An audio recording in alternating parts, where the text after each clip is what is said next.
Welcome to the mother of all chapters, female self-esteem.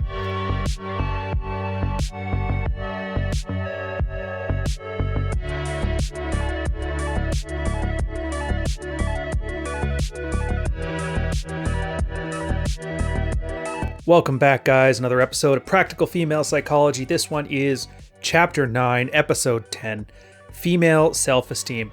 It's going to be a big chapter. We're gonna move fast. There's like 7 different subjects here. There's basic trust, the early frame announcement, relationship with sexuality, how low self-esteem and high self-esteem women test men, awareness of her own sexuality, the high and low self-esteem male and female testing, eliciting values about former relationships, as well as practical advice. Let's dig into it. Quoting here, so read this chapter carefully, because this concept will have a tremendous impact on the quality and outcome of your relationships with women. It's crucial to detect, very early on, the level of basic trust any woman that you meet in order for you to decide which direction to take with her. Now, as a rule of thumb, high self-esteem women have a high degree of basic trust. She will have a basic internal certainty that she is good, worthy, and fit as a woman, and she will have a healthy confidence in her ability to depend on both herself and other people. On the other hand, low self-esteem women have a low degree of basic trust. They may view themselves as worthless, bad, or not useful to herself or anybody else. Now, unfortunately, many low self-esteem women believe that they deserve to be abused by men and may in fact consciously or unconsciously goad men into abusive acts against them, which only serve to reinforce their self-image. It is important to note that our division between high and low self-esteem describes end-member behavior along a spectrum. Most women have both the characteristics and can display either or both, depending on the context of the interaction they find themselves in. This part is important because, again, you can see why they make 2 big disclaimers in the early parts of this book. One, you shouldn't categorize women inside the Madonna and whore dichotomy. The idea is that she's like the virginal good girl or the devilish bad woman, because it's too easy to take those categories and assume, well, all women are either high or low self-esteem. And in reality, women are women. That just means in some situations, they're going to have high self-esteem traits. In some situations, they're going to have low self-esteem traits. In some context, one, in some context, the other. The point is, women are complex creatures, and they're going to have both of these. Now, the reason we're going over them categorically like this is because this is the kind of guy who's either just looking to smash for a night, or he's looking to maybe see if this one girl he's been dating for a while is worth settling down with. And so finding where the high self-esteem situations are and where the low self-esteem situations are lets you better understand, like, is this something I'm willing to take on over the long term? Or is this something that's definitely just good to play with and then throw away like a lease? One last thing I'll say here is, and I keep telling guys that this is a supplement to the book. It is not a replacement for the book. Now, I know for a fact a bunch of guys who are watching this is because they haven't read the book yet and they think this is giving them the same knowledge. Go back and read. And if you haven't read this chapter, once you do, you're going to understand why I'm giving you this warning, because there is so many things that they're going into with great depth that I'm barely skimming the surface for. Just giving you a general understanding. Basic trust. Now, this section is about, and they reference something here called the Erikson's stages of psychological development, which I'm not going to go into it here. You can go Wikipedia it yourself. It's just the idea that trust is, we inherently have levels of trust, which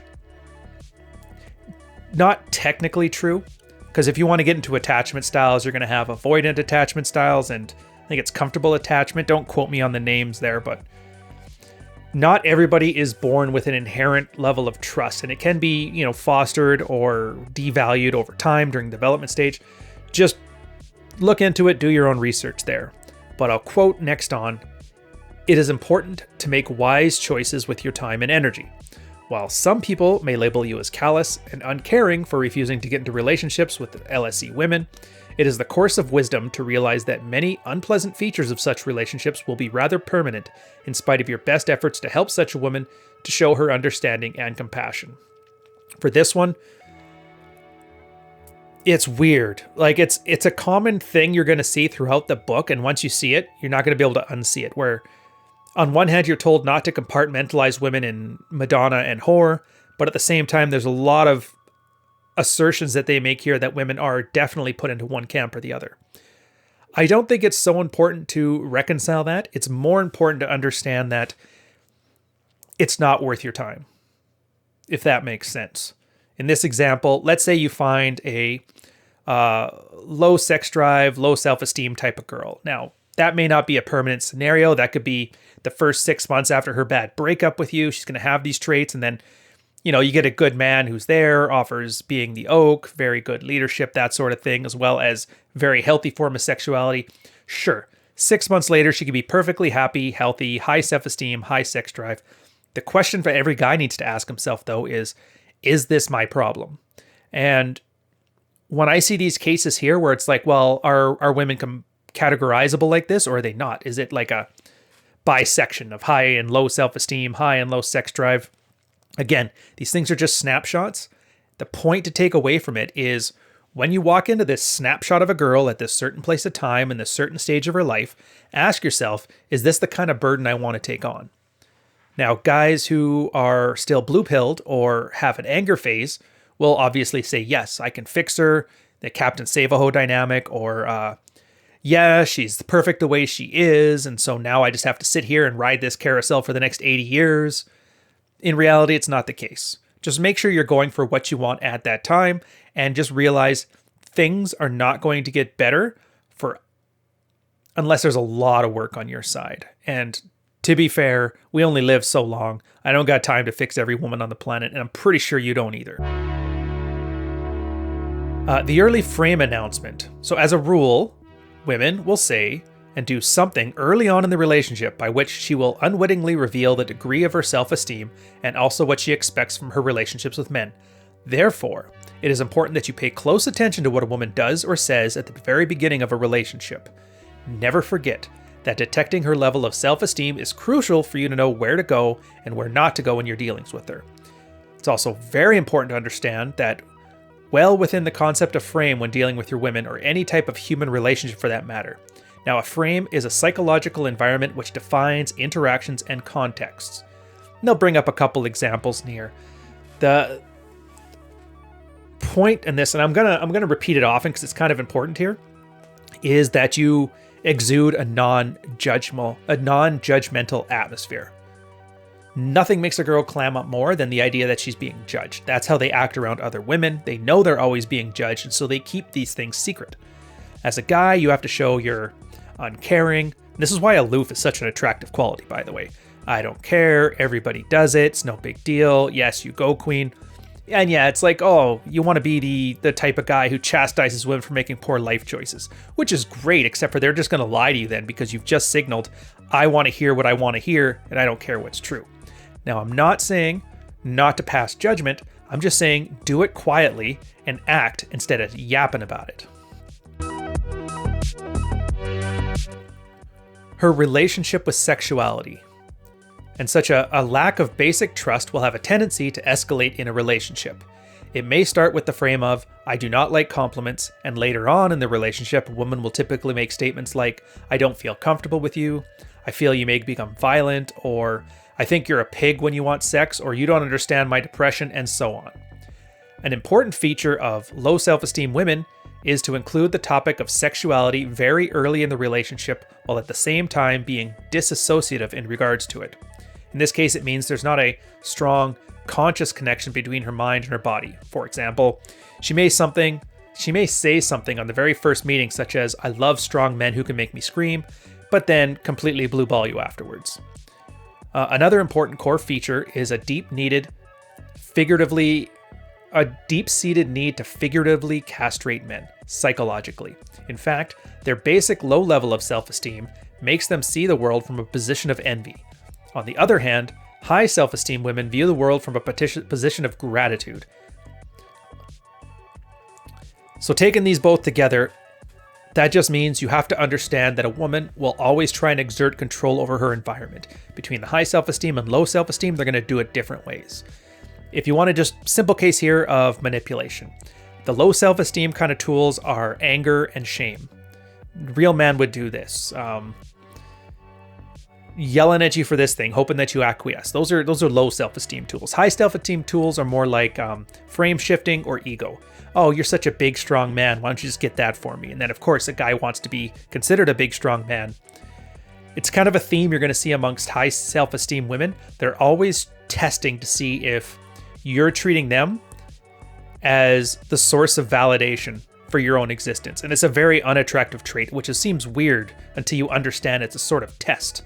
They're always testing it, and if you pass the test, you actually fail. This leads into the next chapter, high self-esteem and low self-esteem testing. So for example, when a woman says something like, my last boyfriend was beating me all the time, this is quite clearly a low self-esteem type of test. On the other hand, if she says something like, I just love guys who interrupt me when we talk, with a hint of sarcasm, then after you've just made the mistake of interrupting her, then that would be a high self-esteem test. Therefore, when a woman says the first one, she's testing to see if either A, you're going to be her therapist, and if you choose this route, we guarantee that you're not going to be enjoying a sexual relationship, or B, whether you're going to do the exact same thing that her former boyfriend did, in which case the sex could be really hot. From the low self-esteem point of view, you only have value to her if you do one of the above two things. If you try to give her genuinely good things, she'll simply not believe that this is possible. She'll consider you to be either weak or a liar. And on the other hand, high self-esteem women, by calling on you for interrupting her, is testing whether you're dependent on her judgment for your own self-esteem. If you freak out or get defensive, you're done. Now I love this section here because it lets you know, like, it sounds high self-esteem is good and low self-esteem is bad, right? It's like, no. These are just different categories. There's no better or worse about it. If a girl is high self-esteem, she's gonna stab at you there. She's gonna stab at you to see if she is the source of validation. If you have any sort of like codependent behavior about you, it's going to blow you out of the water. Now, just because it's not a damaging one and because it doesn't have any moral apprehension to it doesn't make it any less important or potentially dangerous of a test. The low self-esteem one, I mean, there's literature that backs this up. I remember I've referenced it a few times, but there's studies that happen in like those abuse centers. And a lot of the times the girls, when they talked about abuse, actually got really weird when it wasn't happening. It's like, if he's not doing this, then it doesn't mean he means he actually doesn't love me, which is a very strange parasocial kind of relationship. But being aware of this, and this isn't necessarily either just physical abuse. Sometimes it's just a guy's dismissive, a guy's aloof, a guy treats her badly. I mean, we all know the cases of hot girls in their 20s who have a guy that just generally acts like he doesn't care about her and she eats it up. And can you blame them? A lot of those girls get nothing but waited on hand over fist. Guys doting on her for attention, promising her this, that, and the other thing. The first guy who basically just doesn't care is probably like a heroin addiction. So again, they're not good, they're not bad, they just are what they are. And you take whatever element on the spectrum that she's on and you can work with it or not as you choose.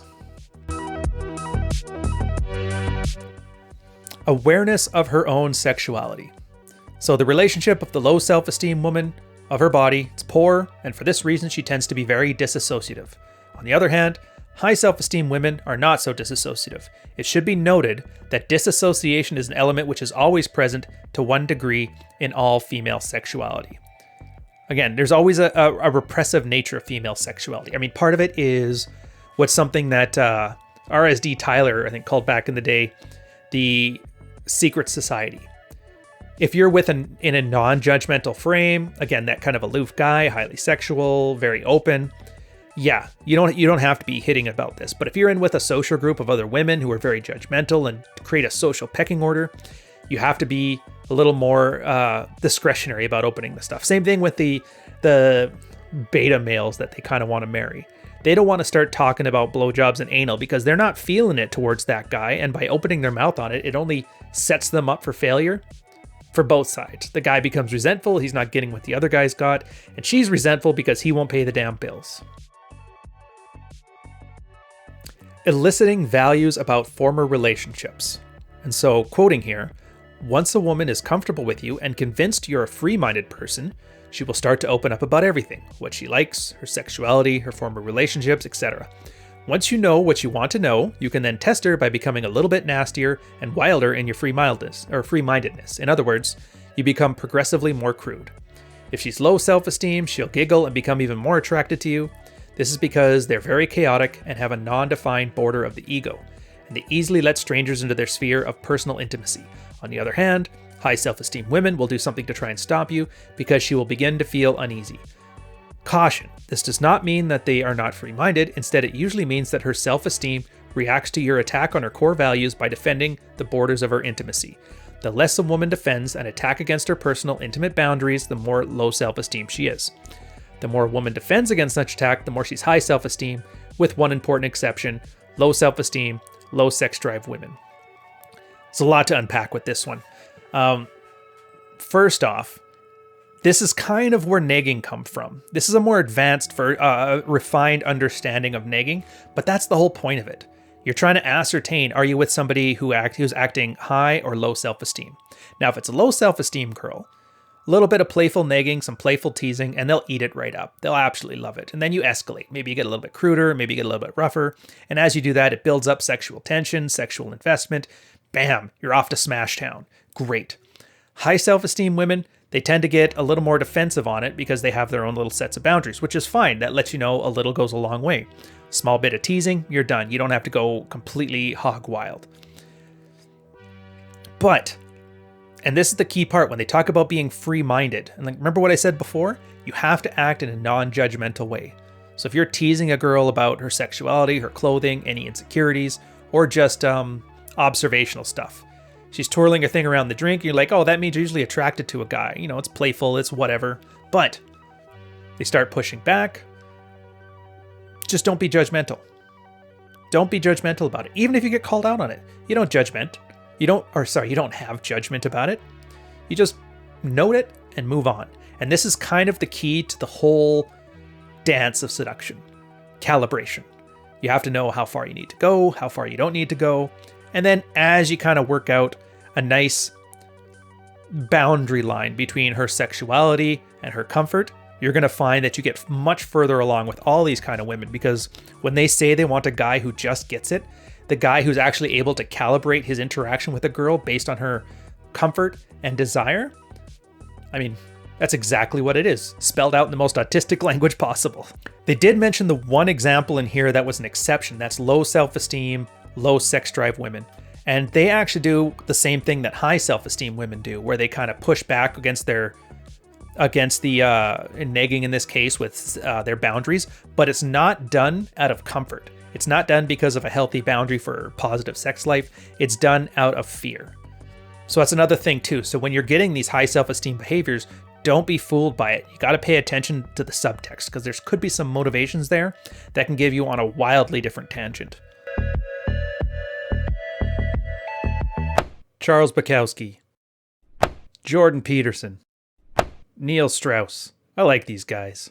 A girl will gladly ignore hundreds of guys that would have her just to be rejected by a guy who wouldn't.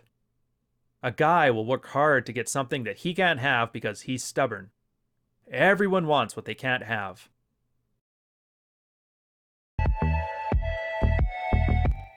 Now, they end off the chapter with some practical advice. Why, therefore, should you always test a woman for her level of self-esteem?